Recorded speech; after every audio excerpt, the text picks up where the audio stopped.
Homer's Odyssey, Book 4, continued. He, deeply sighing, answered him, "O shame, that such poor vassals should affect the fame to share the joys of such a worthy's bed. As when a hind, her calves laid farrowed to give suck, enters the bold lion's den.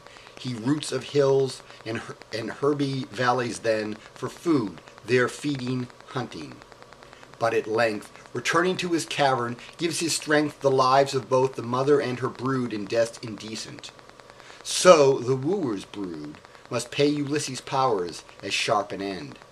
O would to Jove, Apollo, and thy friend the wise Minerva, that thy father were as once he was, when he his spirits did rear against Philomelides, in a fight performed in well-built Lesbos, where, downright, he strook the earth with him, and gat a shout of all the Grecians.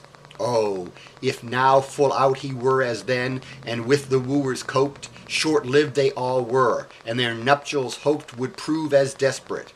But, for thy demand enforced with prayers, I'll let thee understand the truth directly, nor decline a thought, much less deceive or soothe thy search in aught. But, what the old and still true spoken God, that from the sea breathes oracles abroad, disclosed to me, to thee I'll all impart, nor hide one word from thy solicitous heart. I was in Egypt, where a mighty time the gods detained me, though my natural clime I never so desired, because their homes I did not greet with perfect hecatombs. For they will put men evermore in mind how much their masterly commandments bind. There is, besides, a certain island called Pharos, that with the high-waved sea is walled, just against Egypt, and so much remote, as in a whole day, with a foregale smote, a hollow ship can sail. And this isle bears a port most portly, where sea passengers put in still for fresh water, and away to sea again. Yet here the gods did stay my fleet full 20 days. The winds that are masters at sea no prosperous puff would spare to put us off. And all my victuals here have quite corrupted, as my men's minds were, had not a certain goddess given regard, and pitied me in an estate so hard, and 'twas Idothea, honored Proteus' seed, the old seafarer. Her mind I made bleed with my compassion, when, walked all alone from all my soldiers, that were ever gone about the isle on fishing with hooks bent, hunger their bellies on her errands sent. She came close to me, spake, and thus began.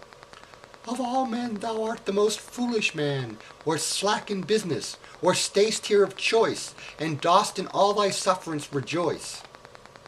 That thus long liv'st detained here, and no end canst give thy tarriance?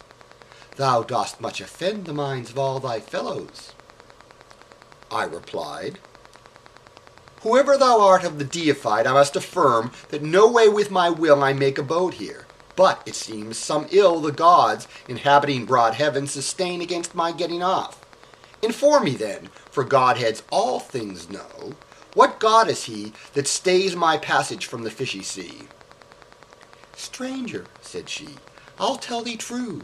There lives an old seafarer in these seas that gives a true solution of all secrets here, who deathless Proteus is, the Egyptian peer, who can the deeps of all the seas exquire, who Neptune's priest is, and they say the sire that did beget me.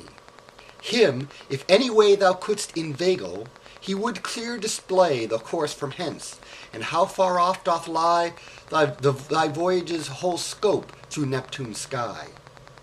Informing thee, O God, preserve beside, if thy desires would be so satisfied, whatever good or ill hath got event, in all the time thy long and hard course spent since thy departure from thy house. This said. Again I answered, Make the sleights displayed. Thy father useth, lest his foresight see, of all his foreknowledge taking note of me, he flies the fixed place of his used abode. 'Tis hard for men to countermine with God. She straight replied, I'll utter truth in all. When heaven's supremest height the sun doth scal, the old sea tell truth, leaves the deeps, and hides amidst a black storm, when the west wind chides, in caves still sleeping. Round about him sleep, with short feet swimming forth the foamy deep, the sea calves, lovely Helicydes called, for whom a noisome odor is exhaled, got from the whirlpools of whose earth they lie. Here, when the morn illustrates all the sky, I'll guide, and seat thee in the fittest place for the performance thou hast now in chase. In meantime, reach thy fleet, and choose out 3 of best exploit to go as aids to thee. But now I'll show thee all the gods' sleights. If he first will number, and take all the sights of those his guard, that on the shore arrives, when having viewed and told them forth by 5s, he takes place in their midst, and there doth sleep, like to a shepherd midst his flock of sheep. In his first sleep, call up your heartiest cheer, vigor and violence, and hold him there, in spite of all his strivings to be gone. He then will turn himself to every one of all things that in earth creep and respire, in water swim, or shine in heavenly fire. Yet still hold you him firm, and much the more press him from passing. But when as before, when sleep first bound his powers, his form ye see, then cease your force, and the old hero free, and then demand, which heaven-born it may be, that so afflicts you, hindering your retreat, as free sea passage to your native seat. This said, she dived into the wavy seas, and I my course did to my ship's address, that on the sand struck. Where arrived, we made our supper ready. Then the ambrosian shade of night fell on us, into sleep we fell. Rosy Aurora rose, we rose as well, and 3 of them, on whom I most relied, for firm at every force I choosed, and hied straight to the many rivered served seas, and all assistance asked the deities. Meantime, Idathea the sea's broad breast embraced, and brought for me and all my rest 4 of the sea calves' skins, but newly flayed, to work a while which she had fashioned upon her father. Then, within the sand a covert digging, and when these calves should land, she sat expecting. We came close to her. She placed us orderly, and made us wear each one his calf's skin. But we then must pass the huge exploit. The sea calf's savour was so passing sour, they still being bred at seas, it much afflicted us. For who can please to lie by one of these same sea-bred whales? But she preserves us, and to memory calls a rare commodity. She fetched to us ambrosia, that an air most odorous bears still about it, that which she anointed round our either nostrils, and, in it, quite drowned the nasty whale smell. Then the great event the whole morn's date, with spirits patient, we lay expecting. When bright noon did flame, forth from the sea it in shoals the sea calves came, and orderly at last lay down and slept among the sands.